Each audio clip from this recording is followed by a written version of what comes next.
লক্ষ লক্ষ টাকার সোনার বিস্কিট বাজেয়াপ্ত। বসিরহাটের ঘোজাডাঙ্গা সীমান্তের ঘটনা। বিএসএফ এর ১০২ নম্বর ব্যাটালিয়নের জওয়ানরা সোনা পাচারের চেষ্টা ব্যর্থ করে এবং অবৈধ সোনার একটি চালান উদ্ধার করে। বিএসএফ সূত্রে জানা গিয়েছে, এদিন ভোররাতে গোপন তথ্যের ভিত্তিতে এই সুনির্দিষ্ট অভিযানে জওয়ানরা একটি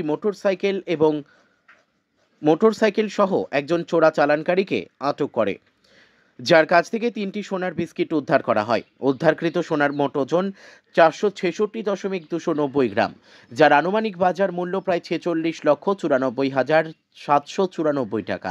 জব্দকৃত সমস্ত সোনা পরবর্তী পদক্ষেপের জন্য ঘোজাডাঙ্গা শুল্ক দপ্তরের কাছে হস্তান্তর করা হয়েছে। ধৃতের নাম সুব্রত সরকার, সে ঘোজাডাঙ্গারই বাসিন্দা।